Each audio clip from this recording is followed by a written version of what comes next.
Selvagens foi o filme mais assistido na história da Argentina. No Brasil, estreou na 38ª Mostra Internacional do Cinema em 2014.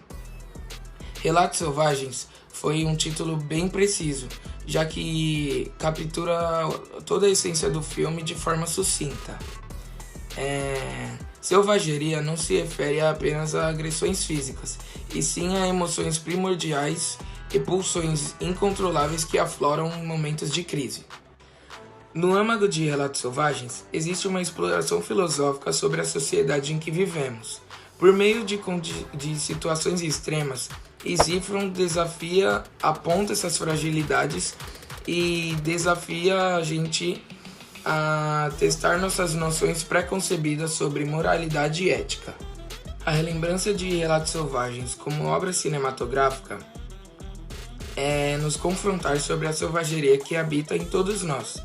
Isto é um lembrete que, através da superfície civilizada, existem forças brutais que são capazes de transformar a vida de todos em um caos. Cada conto no filme aborda um tema universal, como justiça, vingança, dinheiro, poder. E Zifron nos faz questionar as nossas estruturas sociais que moldam nossa existência, e se por trás da civilização existe uma natureza humana selvagem. A história começa com um carro de luxo, entrando numa casa nobre no bairro da Argentina. A questão que leva é quem é o motorista assassino. Os personagens são apresentados gradualmente. Primeiro, o filho Santiago, depois a mãe superprotetora e seu pai Maurício, o milionário que tenta tirar a todo custo o erro do filho. Já nos secundários, temos o advogado da família, o inspetor e o jardineiro, que tentam tirar o proveito do erro do filho a qualquer custo. A história aborda 4 temas, que é a desigualdade social, o dinheiro, o poder e a corrupção. A trama passa toda por Maurício, que a qualquer custo tenta tirar a pena de seu filho, que chega até mesmo querer subornar e chantagear a polícia e seu advogado. Ele também envolve seu jardineiro, e tirar seu filho dessa situação vai ser difícil, vai custar milhões de dólares. Após tanta pressão recebida pela imprensa em Maurício, ele pensa em desistir, mas ele não desiste e continua com seus planos. Ao fim mesmo da história, o fim é trágico e todo o problema não é resolvido. Santiago é adolescente que enfrenta os problemas da fase de sua vida, que é o uso de bebidas e drogas, que é o que mantém ele em equilíbrio. A Helena tem uma ligação estreita com seu filho. Ela trata ele como se ele fosse o último objeto do planeta e protege ele a todo custo. Ela pede então para o advogado para que não deixe ele ir para a cadeia. O Maurício, que é o pai, é um cara mais renomado, mas nessa história ele aparece como um pai desesperado e um bom negociador. Ele está com sentimento de decepção, até porque o filho dele é um fracassado, incompetente e usuário de drogas. Ao fazer a primeira proposta ao jardineiro, o Maurício demonstrava frieza e cálculo. As proposições que ele recebeu do jardineiro, do advogado e do promotor, ele aceitou sem hesitação. Mas depois ele se sentiu extorquido e durante isso o Santiago apareceu muito bravo, querendo assumir o crime que ele fez, mas foi impedido por sua mãe, que era super protetora. Ela falou que tudo ia se resolver e que ele não ia pra cadeia, mas Maurício já estava muito bravo e desfez os acordos. Isso demonstrava que ele não era um negociador tão frio, já que ele queria acabar com as propostas e entregar seu filho. Mas após essas intrigas, eles chegaram a um acordo de $1 milhão dividido para os 3, e depois que eles saíram da casa dele, e depois de passar pela imprensa e pelos protestantes, o viúvo, que era o marido da mulher grávida que morreu, se vingou e depois deu um monte de martelada na cabeça de José, que era o jardineiro. Ou seja, ele sofreu por um crime que ele não fez.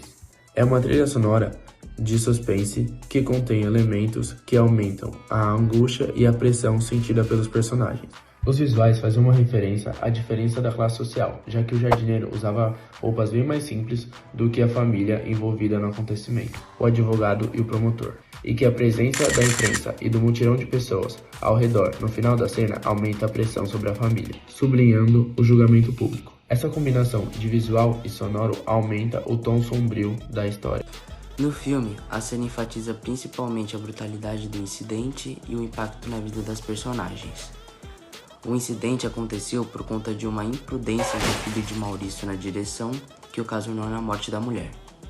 Na vida real, os acidentes de trânsito, como o atropelamento no caso, podem ser causados por conta de distrações, desrespeitos às leis de trânsito, falhas mecânicas, entre outras.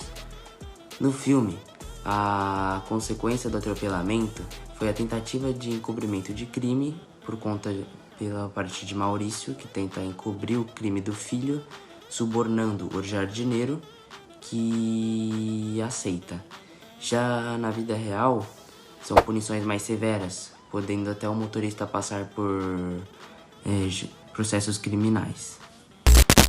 O filme também enfatiza as emoções sentidas pelos personagens envolvidos no acidente, como sentimento de desespero e de culpa. As emoções são bem mais exageradas para ter um efeito maior de drama na história. Na vida real, as emoções são quase iguais, sentimentos de culpa, de luto e de desespero. O filme faz uma grande crítica social a problemas que a gente tem na nossa sociedade, como a justiça, a corrupção e a desigualdade. A corrupção a gente vê no caso em que o pai paga o jardineiro para ele assumir um crime que ele não cometeu. A desigualdade, quando os ricos têm acesso a meios de escapar das consequências de crimes que eles cometeram, não só de crimes também. E a moralidade, a ética, os pobres eles são vulneráveis a esse tipo de situações. E no caso, o jardineiro ele precisava muito desse dinheiro que foi oferecido a ele, então ele aceita assumir o crime que não foi ele que cometeu. O filme faz o público refletir pelas injustiças da sociedade, como a corrupção, promovendo a mobilização pela mudança, onde a indignação pela injustiça promove ações coletivas.